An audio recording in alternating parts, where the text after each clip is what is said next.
उर्वशी महाकाव्य, इसकी जो रचना की थी वो रामधारी सिंह दिनकर ने की थी।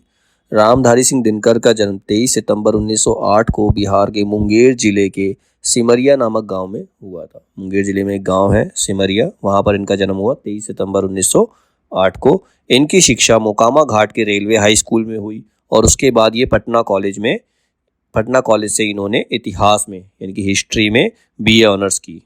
एक विद्यालय के प्रधानाचार्य, सब रजिस्ट्रार, जनसंपर्क के उपनिदेशक, भागलपुर विश्वविद्यालय के कुलपति, भारत सरकार के हिंदी सलाहकार आदि विभिन्न पदों पर रहकर उन्होंने अपनी प्रशासनिक योग्यता का परिचय दिया। मतलब अलग अलग जगह पे उन्होंने काम किया। विद्यालय के ये प्रधानाचार्य भी रहे, साथ में सब रजिस्ट्रार रहे, जनसंपर्क के उपनिदेशक का काम किया। जनसंपर्क क्या होता है? जो पत्रिका वगैरह निकलती है वहाँ से जब जनता से संपर्क करते हैं वहाँ पर। और भागलपुर विश्वविद्यालय के ये कुलपति भी रहे थे। अलग अलग विभिन्न पदों पर इन्होंने काम किया और अपनी प्रशासनिक योग्यता को सिद्ध किया।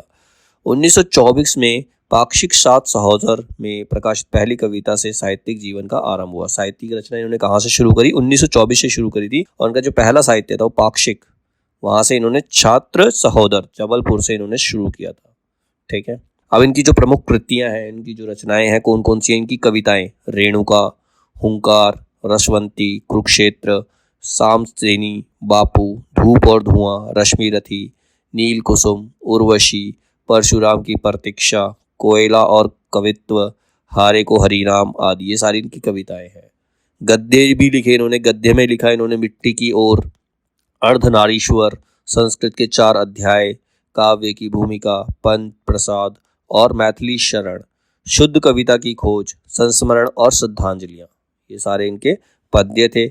इनको अलग अलग पुरस्कार भी प्राप्त हुए, सम्मान प्राप्त हुआ। 1959 में संस्कृति के 4 अध्याय पर साहित्य अकादमिक पुरस्कार और पद्म भूषण इन्हें प्राप्त हुआ। और 1962 में भागलपुर विश्वविद्यालय की तरफ से डॉक्टर ऑफ लिटरेचर की मानद उपाधि इन्होंने प्राप्त की। और 1973 में उर्वशी पर इन्हें ज्ञानपीठ पुरस्कार प्राप्त हुआ।